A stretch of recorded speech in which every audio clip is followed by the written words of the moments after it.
자, 여러분, 말씀 드리다가 또 이렇게 화면이 잠깐 끊겨서 죄송합니다.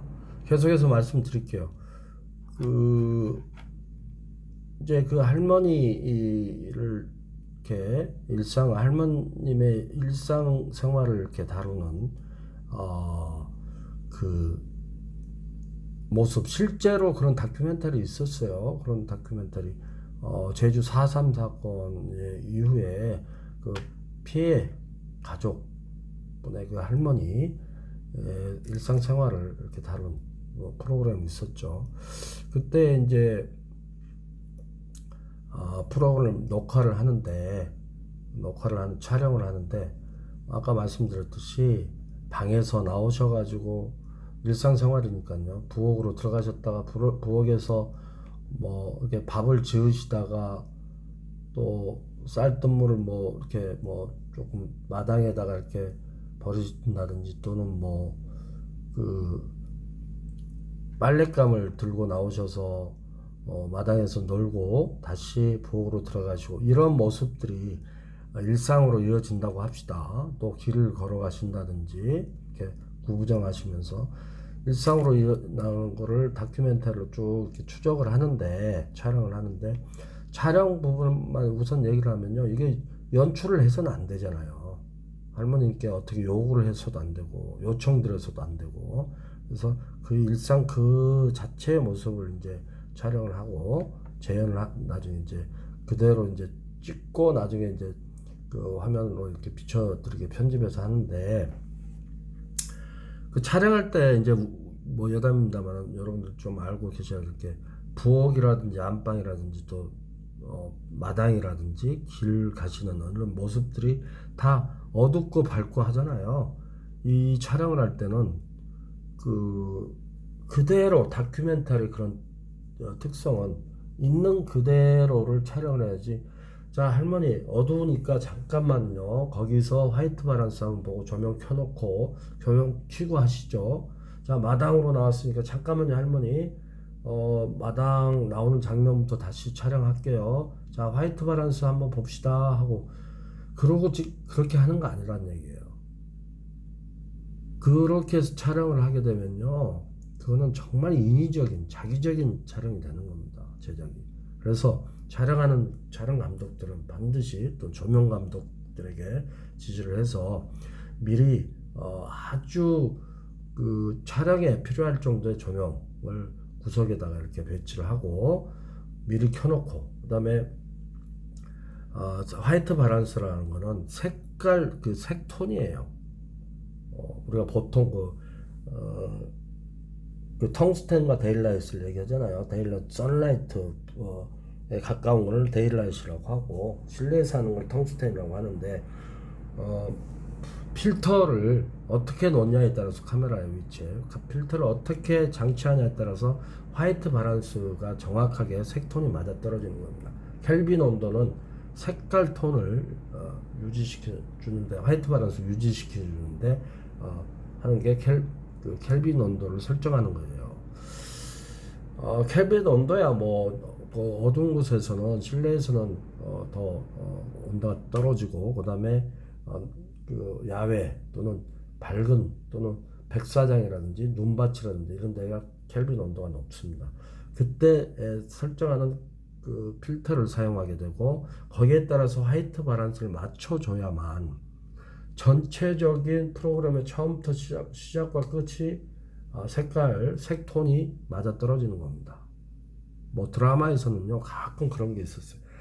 옛날 KBS TV 문학관인가, 거기서 빨주노초 파남보, 무지개 색깔의 사람들의 감정, 그걸 옴니버스식으로 해서 그 에세이형으로 7개의 단편들을 묶어서 그 감정에 따라서 젊은이의 감정 또는 나이 든 분의 감정, 색깔을 은은하게 처음부터 끝까지 화이트 바란스를 그 톤으로 보이지 않게 느낌으로만 줄 수 있는 바탕색, 그런 드라마도 있었습니다. 그렇듯이 이 화이트 바란스라는 건 화면에서의 그 색깔 톤을 얘기를 하는 거예요. 일부러 그건 자기적으로 톤을 넣는 거고요. 드라마니까 픽션이니까 허구적으로 넣는 거고, 이러한 다큐멘터리에서는 그래서는 안 되고 현실을 재현하는 그런 색을 넣어야 되겠죠. 그러기 위해서는 화이트 밸런스를 정확하게 잘 봐서 그 장소에 따라서 그때그때 해야 되는데, 이 다큐멘터리 같은 경우는 그렇게 해서는 안 된다는 거예요. 자, 그거는 어떤 식으로 하느냐. A, B, C라든지 1, 2, 3으로 이렇게 되어 있는 채널이 있습니다. 그 채널에 미리 실내면 실내, 어두운 곳은 어두운 곳대로 화이트 밸런스를 미리 봐두고, 밝은 곳은 밝은 곳대로 화이트 밸런스를 따로 봐두어서 저장을 해 놓습니다. 그러다가 어두운 곳에서 촬영을 하다가 팔로우를 하다가 그 움직임에 방해를 주지 않는 범위 내에서 촬영을 하다가 할머니가 나오실 때 따라서 같이 팔로우해서 나오면 됩니다. 또는 카메라 한 대를 더 사용해서 하든지 뭐 하는 방법도 있겠지만, 보통 한 대로 하잖아요. 그 팔로우를 하는 거예요. 그랬을 때 채널을 바꿔주는 거예요. 화이트 밸런스 저장되는 거를 버튼을 바꿔주는 겁니다. 안에서 바깥쪽으로 미리 봐둔 저장되어 있는. 그러면 그 중간에 나올 때 버튼을 바꿀 때, 채널을 바꿀 때, 스위치를 바꿔줄 때 그 부분 튀겠죠. 그것만 편집해 내면 되는 거예요. 아시겠죠? 그런 식으로 촬영을 합니다. 그러니까 제가 왜 그런 얘기를 말씀을 드리냐면요. 그건 촬영 기법의 하나인데요. 다큐멘터리에서. 그런 말씀을 드리냐면, 기다림의 원칙, 있는 사실 그대로 촬영해가고 원칙들이 있습니다. 그리고 어떤 뭐 할머님도 하나의 이제 피사체라고 볼 수가 있으니까, 동물도 그렇고 식물도 그렇고 곤충도 그렇고 모든 화면에 나오는 그 상황이나 피사체 이런 부분들에 대해서, 인물이나 대해서 방해를 주면 안 돼요. 자기적인 어떤 프로그램을 제작을 하겠다는 자기적인 제작은 물론 합니다만, 그런 부분들을 해서는 안 되는 게 원칙입니다. 아시겠죠? 방해를 하거나 그렇게 하면 안 돼요. 그걸 기본적으로 염두에 두셔야 됩니다. 드라마나 예능처럼 그렇게 다큐멘터리나 시사를 그렇게 다루는 사람들이 가끔 있어요. 잠깐만요 하고 끊고 이렇게 이래서는 안 된다는 겁니다. 누가 됐든 잘 모르는, 경험이 없는 사람들이 그렇게 한다든지 하더라도 경험 있는 선배들이나 이런 사람들이 주의를 주거나 해야 되는데, 그렇지 서로가 몰라가지고 그렇게 되면 그거는 좀 무식한 거죠. 그 프로그램을 그런 프로그램의 특성을 모르고 하기 때문에 그런 거예요. 프로그램의 진정한 그 의미에 대해서도 제작만을 우선으로 이렇게 하는 그 자기적인 그런 것들은 다큐멘터리나 시사교양 보도에서는 금기시돼 있고, 그래서도 안 된다는 것을 말씀을 드리는 겁니다. 우리가 보도에서도 조작 보도가 있고 왜곡 보도가 있어요. 오보도 있고, 오보라는 건요 사실은 가짜 뉴스, 여러 가지 의미에서의 오보가 있어요. 실수를 통해서 오보가 있을 수가 있고, 오보의 그 경우가 여러 가지 책에도 많이 나와 있습니다. 특정 욕심이 있어서 취재원이 거짓말을 해서, 그래서 삼각 취재를 해야 돼요. 반드시 취재원이 어느 쪽에 한쪽에 치우친 얘기를 하면 다른 쪽의 취재원도 반드시 취재를 해야 됩니다. 인터뷰를 해야 돼요. 오보를 없애기 위해서는. 그래서 그런 부분들, 그 다음에 특정 욕심, 뭐 시간이 쫓겨서, 관행 때문에, 이런 것들은 오보. 근데 이제 조작과 왜곡은요, 왜곡은 디스토션이에요. 그러니까 우리가 일반 사진을 찍을 때도 단체 사진 찍으면 좌우에 있는 사람들 뚱뚱하게 좀 보이는 경향이 있잖아요. 사진의 특성입니다. 그럴 경우 노멀 렌즈도 와이드 기능이 약간씩 있어서 그래요. 단체적으로 풀샷을 하면, 우리가 드라마에서도 가깝게 카메라를 대게 되면 방 안에서 드라마를 촬영을 하게 되면 이런 농이라든지 가구들이 휘어서 보이는 경우가 있습니다. 그거 조심해야 돼요. 자, 이런 걸 피하기 위해서는 멀리서 망원으로 풀샷을 잡으면 됩니다. 당겨서 잡으면 돼요. 그런 현상이 없어져요. 자, 같은 사이즈라고 하더라도 그렇다는 얘기예요. 그 가구가 보일 정도를 일부러 가구를 보여서 문을 여는 동작을 보여야 할 경우, 그렇게 하는데도 불구하고 가구 쪽으로 붙어서 촬영을 하더라도 망원으로 멀리서 당겨서 촬영 가까이에서 하는 것보다 하게 되면 왜곡 현상이 없어집니다. 과외 쪽으로 말씀드렸고요. 참고적으로, 자, 우리가 왜곡 보도라고 했을 때 이런 디스토션을 얘기합니다. 사실과 다르게 보이는 거. 그러니까 일부분을, 전체적으로는 좀 맥락은 맞다고 보는데 어느 일부분을 약간 왜곡시키는 것들, 사실과 다르게 하는 것, 이걸 왜곡 보도라고 합니다. 조작 보도는요, 완전한 거짓이에요. 없는 것을 있는 것처럼, 있는 것을 없는 것처럼. 아시겠죠? 자, 조심해야 돼요. 그러니까 보도나 뉴스를 다루거나 탐사 보도나 이런 그 시사 프로 이런 하는 사람들은 정말 참여하는 인원들이 촬영하는 사람들도 그렇고 굉장히 조심해야 됩니다. 어느 그 시사교양 PD, KBS PD 중에 한 사람이 책으로도 나와 있어요. 여러 PD들, 그 시사 PD들, 탐사보도 PD들이 여러 명의 MBC, KBS 여러 가지 자기 경험담을 적은 책이 있어요. 자, 잠깐만 그 제목을 알려드릴게요.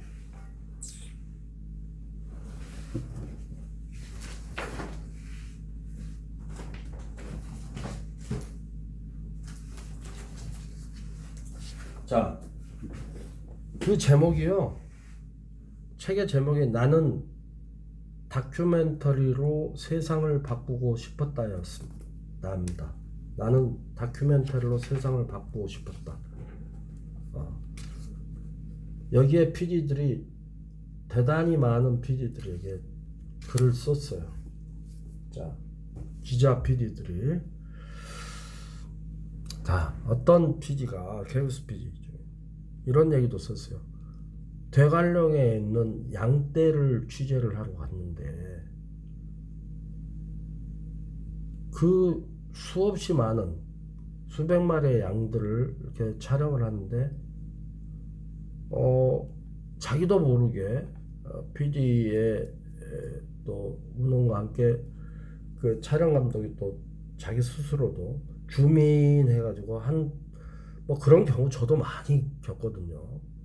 뭐 타이트하게 이렇게 촬영을 하고 싶을 때가 있어요. 풀샷에서 주민 들어가서 조작이죠. 그러니까 조작이라는 건 두 가지예요. 완전히 거짓으로 하는 걸 조작으로 하는 것도 있고, 조작이라고 할 수 있고, 또 하나는 이렇게 만드는 걸, 손으로 만드는 걸 조작이라고 하죠. 기계를 다룬다든지 이런 걸 조작이. 자, 그래서 줌을 이렇게 하는 걸 하나의 이제 메이킹하는 조작이죠. 나쁜 조작이 아니고. 근데 주민을 해서 어떤 타이트한 양을 한 마리를 이렇게 잡으니까, 촬영을 하니까, 그게 화면에 나가니까 시청자들은 저 양은 이 프로그램 무슨 큰 그 주제가 되는 모양이다. 병이 들었을까? 아니면 그 내용에서 어떤 역할을 한 그냥 무심코 주민이 들어갔는데 보는 이들로 하여금 많은 생각을 갖게 한다는 얘기예요. 자, 우리가 어떤 그 원고도 그렇고, 그 다음에 촬영도 그렇고, 제작 전반에 거쳐서 본인들이 생각하고 있는 그 부분과 보는 사람들이 또는 읽는 사람들이 차이가 엄청날 수가 있어요. 이게 무슨 소설도 아니고 영화도 아니고 픽션이 가미된 그런 사실을 담보하고 있는 프로그램들은 그런 부분에서 보다 더 유의를 해야 된다는 그런 말씀을 드리는 겁니다. 다큐멘터리 하나만 갖고도 이렇게 많은 정균, 김규, 정규찬, 김규 정규찬 교수가 한 분은 서강대학교 교수, 한 분은 종합예술대학교 교수입니다. 그 두 분이 공저를 한 같이 쓴 다큐멘터리의 역사를 보시면 보다 더 심도 있는 공부를 하실 수가 있습니다. 자, 그래서 종합 다큐멘터리 생활 정보 프로그램은 크게 이제 시사교양 프로는 그러니까 다큐멘터리, 생활 정보, 문화 예술 프로그램, 뭐 시사 이런 것들로 나눠져 있는데, 시사 프로그램은 뭐 피지수첩처럼 그런 탐사 보도와 비슷한 그런 프로그램이죠. 다음 다큐멘터리 말씀드렸고, 생활 정보 프로그램은 우리가 아침 시간이나 저녁 시간에 보통 하는 프로그램들이 많아요. 주부들이 많이 보는 프로그램들입니다. 드라마 전후에서 주부들이 남편들 출근시키고, 그 다음에 아이들 등교시키고 아침 드라마 보시고, 또 아침 프로그램들 아침마당도 보고, 생방송 오늘 아침도 보고, 기분 좋은 날도 보고, 거기에는 많은 정보, 생활 정보, 뭐 건강, 요리, 뭐 의학 정보, 그다음에 운동, 뭐 여러 가지 그 내용으로 그 구성되어 있는 그런 부분들이죠. 그 하위 장르로서 지역, 가정, 건강 여기 나옵니다. 생활, 경제, 해외, 문화, 레저, 법률, 체험, 구성, 자선, 모금, 소수 대상, 토론, 대담, 학교 교육, 사회 교육, 종합 정보 프로그램, 이런 것들이 생활 정보 프로그램의 하나 그 여러 가지 세부 장르로 유형으로 뽑힐 수가 있죠. 문화예술 프로그램이라는 것은 전통 문화예술, 현대문화예술, 공연예술, 또는 공연예술을 하면 뭐 그 연극 또는 뮤지컬, 음악 뭐 여러 가지가 있고, 전시 이런 예술도 있죠. 그런 프로그램들 다루는 문화예술 프로그램, 뭐 수요 예술 무대라든지 이런 것. 자, 그리고 교양 프로그램은 구성 요소로서 크게 다큐멘터리와 생활정보, 문화예술 프로그램을 세부하고 있다는 얘기죠. 시사, 그러니까 우리가 시사 교양이라고 하잖아요. 그래서 시사는 아까 얘기한 탐사 위주의 심층 프로그램을 얘기하는 거고, 교양 프로그램은 다큐와 생활정보, 문화예술 프로그램 이렇게 나뉜다는 거예요. 자, 문화예술 프로그램에서 생각할 수 있는 문화예술에 대한 논의. 레이먼드 윌리엄즈. 문화는요, 아까도 제가 말씀드렸듯이 아주 광범위한 내용을 담고 있는 게 문화입니다. 여기에 예술이 곧 문화이나 문화가 곧 예술은 아니다라는 말은, 예술은 문화 속에 속해 있으나 문화는 그것보다 더 큰 포괄적인 개념이다라는 걸 얘기를 하고 있어요. 미디어들도 마찬가지입니다. 방송, 신문, 영화, TV, 뭐 그 잡지, CF 다 그것들도 문화일 수 있고, 또 음식 또는 예술, 공연 뭐 이런 것들, 모든 것들이 다 문화 속으로 속한다는 얘기죠. 문화는 더 포괄적인 개념이라는 얘기예요. 그래서 문화예술 프로그램은 그만한 큰 포괄적인 개념들을 갖고 있다는 말씀을 드리는 겁니다. 자, 드라마를 볼까요? 드라마. 오락 프로그램은 방송법과 그 다음에 방송위원회에서 규정하고 있는 세 가지 장르 중에서 오락 프로그램, 보도, 시사교양, 오락 프로그램 중에서 오락 프로그램은 방송사의 직제와 방송 제작의 편의상 드라마, 예능으로 나눈다고 했죠.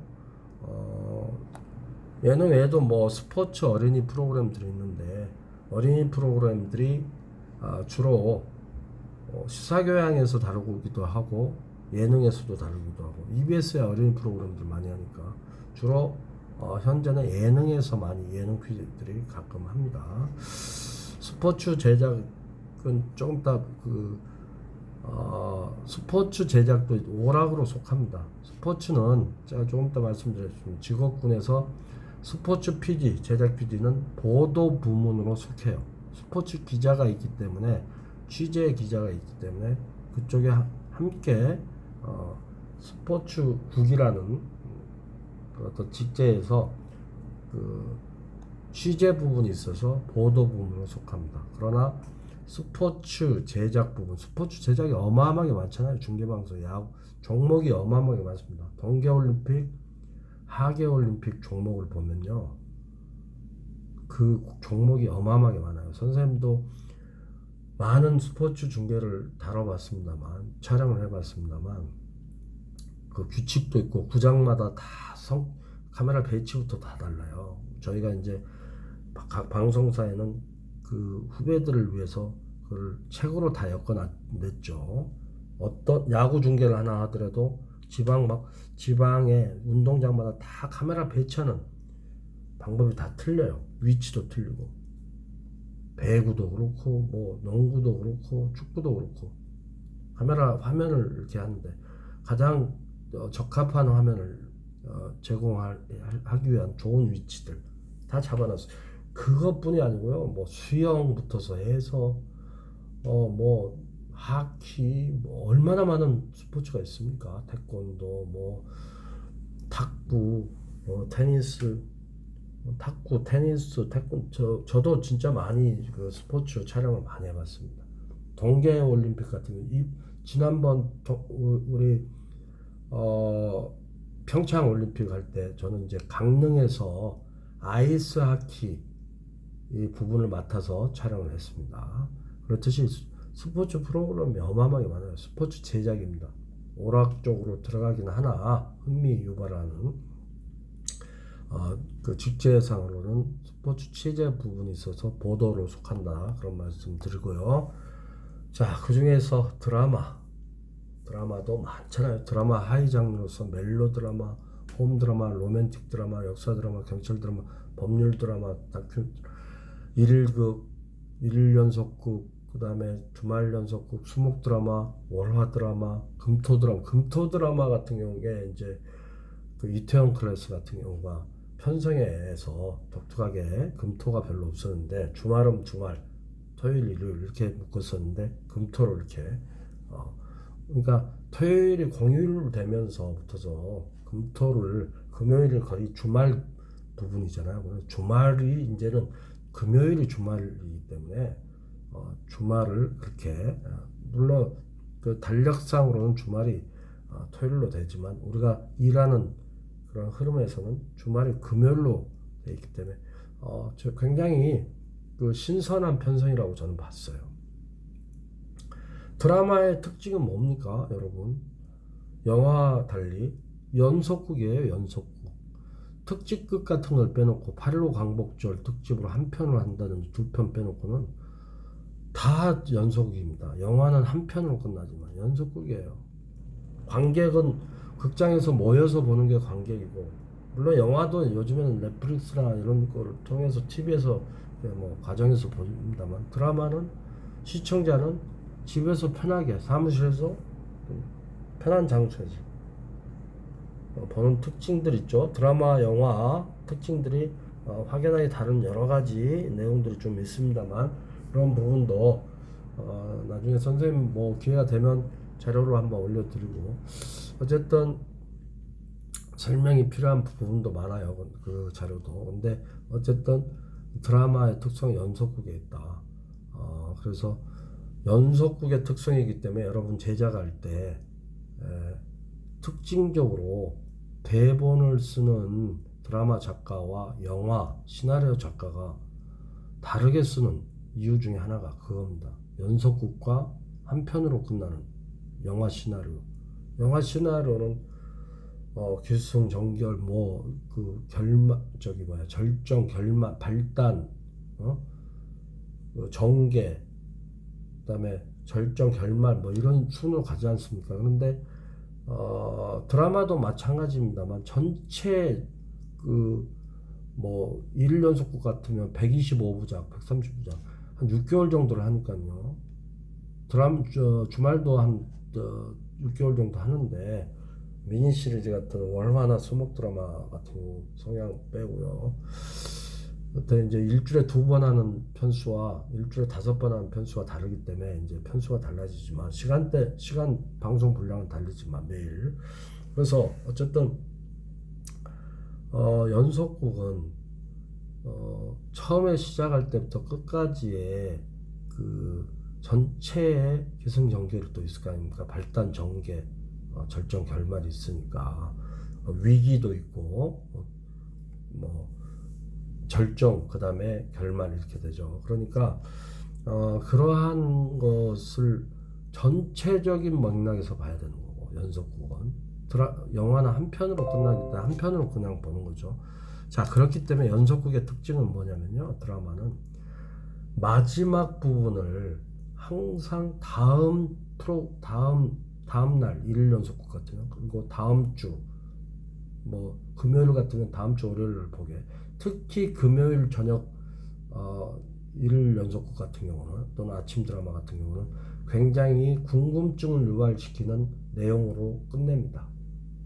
그리고 클로저, 그 다음에 굉장히 극적인 장면들, 이런 걸 끝내줘요. 시청자들이 계속해서 보실 수 있게.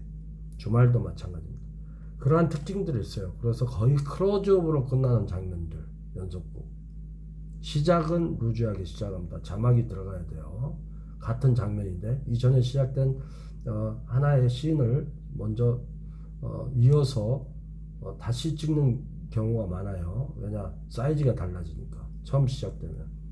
그러나 편집을 하다 보면 편집점이 원래 대본상으로는 극적 장면을 이쯤에서 끝나야 되는데 편집하다 보면 짧아질 수도 있고 늘어질 수도 있어요. 그래서 극적 장면을 몇 군데를 포인트를 줍니다. 그래서 그거를 너무나 제가 자세한 얘기까지 하는데 컨티뉴티 상의 사이즈를 한 2군데 정도로 편집점을 줘요. 자, 아시겠죠? 그러한 특징들이 있습니다. 드라마는. 다음으로 예능 드라마를 제가 살펴볼게요. 예능 드라마는 버라이티, 지금 시간이요 180분 정도를 지금 녹화를 하고 있습니다. 제가 3시간이 넘어가고 있죠. 그래서 여러분들도 지루할 것이고, 제 생각은 2주차 3주차를 한꺼번에 선생님이 녹화를 하겠습니다. 원격으로 할 얘기도 많고, 또 제작 단계가 또 기다리고 있어요. 직업군도 기다리고 있고, 어마어마하게 많은 양들이 지금 기다리고 있어요. 그래서 제가 지금 목이 아프긴 하지만 여러분들 끊어서 얘기하기가 힘들어서, 다음 주에 또 하기가 힘들어서 제가 2주차와 3주차를 동시에 같이 녹화를 해서 물론 이제 올리기는 따로따로 올릴 수도 있겠죠. 링크 주소를. 어쨌든 그렇게 하려고 합니다. 근데 제가 좀 지치긴 지치네요. 근데 흐름이 있으니까 제가 계속 말씀을 드릴게요. 자, 예능 프로그램은 크게 버라이어티 쇼 프로그램이 있고 코미디 프로그램, 이렇게 나눌 수가 있습니다. 우선 코미디 프로그램은 아시다시피 코미디 프로그램이 있죠. 요즘에는 이제 코미디 프로그램들이 안타깝게도 아시다시피 TVN에는 코미디 프로그램 하나 빼놓고는 개그 콘서트, 개콘마저도 지금 막을 내렸죠. 그래서 우리 개그맨 분들이 상당히 좀 물론 영웅무대도 있고, 물론 코미디 그걸 하는 대학로도 있고, 뭐 여러 군데에서 있고 활동하시고, 또 여러 사회도 보시고 하지만 정작 방송을 타는 프로그램이 그렇게 많지 않아져서 상당히 좀 안타까운 그런 심정입니다. 코미디 프로그램 뭐 극으로도 했지만 일요일 예전에 웃으면 보기야라는 프로그램 저 어렸을 때부터 저 봤던, 그다음에 뭐 개그야까지 이럴 때까지 MBC 같은 경우는 많은 그 양상의 프로그램들이 탄생했습니다만 어떤 시청률 문제라든지 이런 것들 때문에 이렇게 막을 내리는 부분들을 보고 상당히 옆에서 좀 안타깝게 생각하는 장르죠. 이런 코미디 프로그램이 있는가 하면, 그래서 이제 MBC에 있던 KBS에 있던 그 프로그램에 참여했던 사람들이 전부 이제 하나의 프로그램에 지금 다 모이고 있지 않습니까? 그래서 TVN 쪽으로 지금 모이고 있는데, 어쨌든 그 하나라도 있어서 그래도 다행입니다. 그리고 코미디 프로그램의 하위 장르로서 시트콤이 있어요. 시트콤, 제가 말씀드렸지만 시츄에이션 코미디예요. 시츄에이션 코미디의 준말인데, 특징이, 시츄에이션 코미디의 특징은 첫째가 웃겨야 돼요.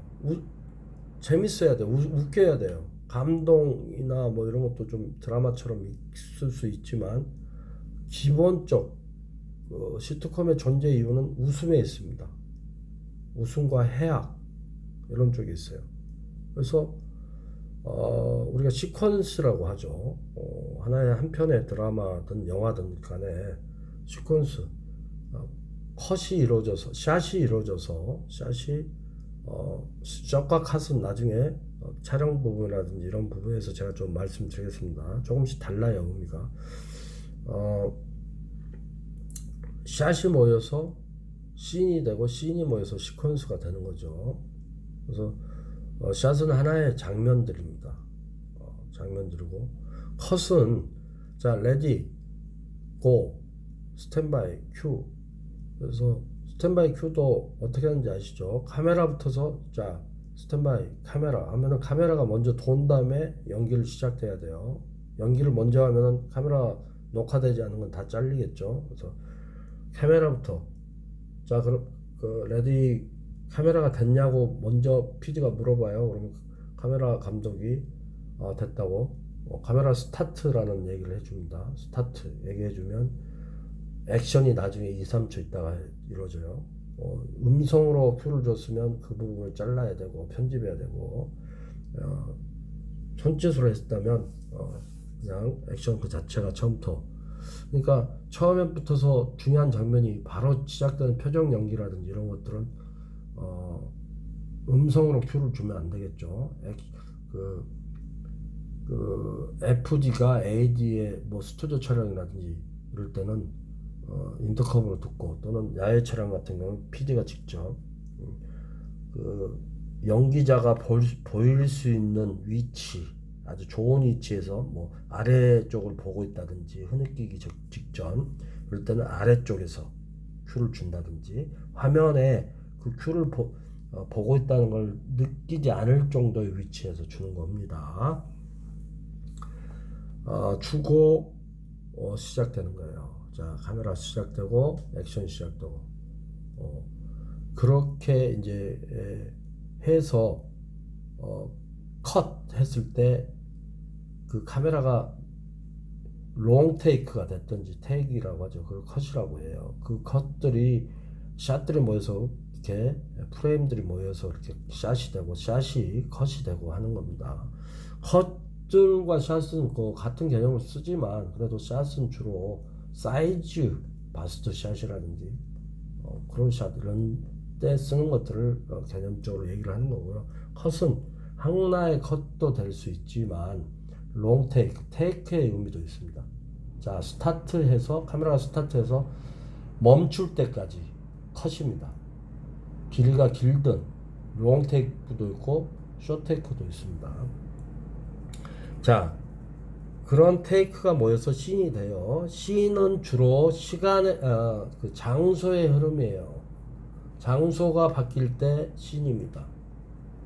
우리가 그 개념을 알고 있어야 돼. 그 다음에 그 씬이 모여서 시퀀스가 되는데요. 우리가 연극이나 뮤지컬에서는 막과 장이 있죠. 막이라는 건 커튼이 내려지는 겁니다. 장은 암전을 시키는 겁니다. 그래서 막이 큰 단위고 막에 여러 가지 장이 있죠. 그래서 장은 암전을 시켜서 소도구들을 움직이는 거예요. 긴 시간의 흐름보다는 장소의 바뀜이라든지 체인지 이런 거를 영국이나 뮤지컬에서 장이라고 하죠. 막은 장소도 바뀌지만 시간이 많이 흘렀을 때, 뭐 청년이었는데 갑자기 노인으로 등장을 했을 때, 시퀀스입니다. 내용상으로도 세월이 10년 후 뭐 이런 거죠. TV나 영화에서는 애인끼리 공항에서 인천공항에서 헤어졌는데 10년 후에 다시 비행기로 가는 모습에서 다시 날아온, 시간이 많이 흘러 시퀀스예요. 시간과 장소가 다 바뀌는.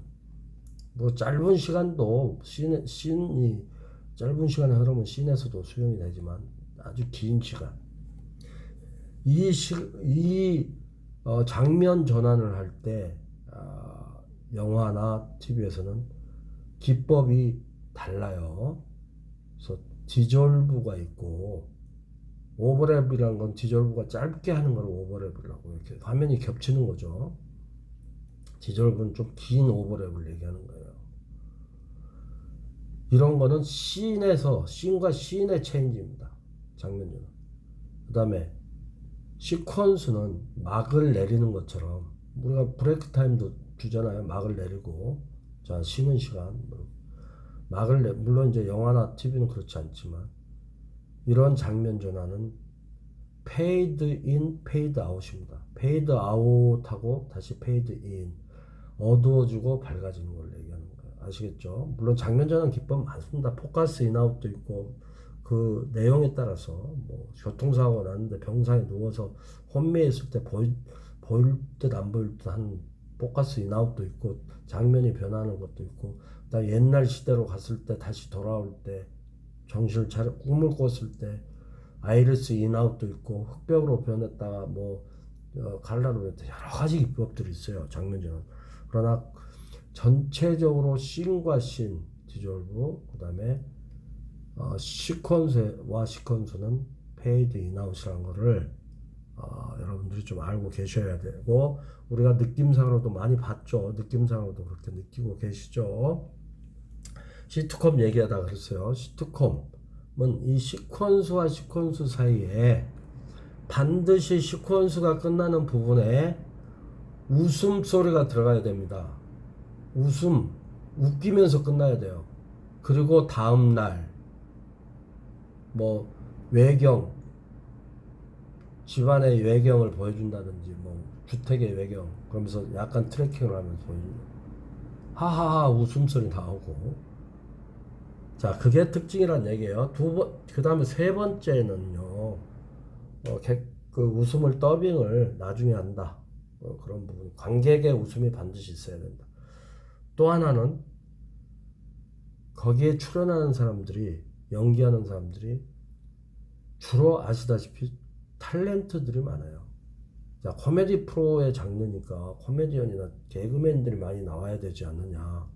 그런데 코미디 프로, 시트콤도 예능 프로그램에 코미디를 많이 했던 그 PD들이 해요. 송창인 PD나 전진수 PD, 논스톱 예능 PD. 지금 MBC 이제 부국장인데, 송창인 PD는 뭐 CJ 그 YT, TVN의 대표이사도 하고 TV조선 대표이사도 했지 않습니까? 일요일 밤에도 만들고, 대단히 유명한 분인데, 뭐 선생님하고 지지난주에 이제 뵙고 뭐 식사도 했습니다. 하여튼 송창인 PD 저하고 이제 시트콤을 많이 했기 때문에, 어쨌든 시트콤의 특징이 그 프로그램 제작은 예능 파트에서 하지만 탤런트들이 나온다. 왜? 그 프로그램의 그 형식은 드라마를 띄고 있어요. 전체적인 드라마, 연기, 드라마 연기하면서 제작 자체가 그렇기 때문에 아무래도 개그맨이나 코미디언 분들도 연기를 잘 하시지만 단편적으로 극처럼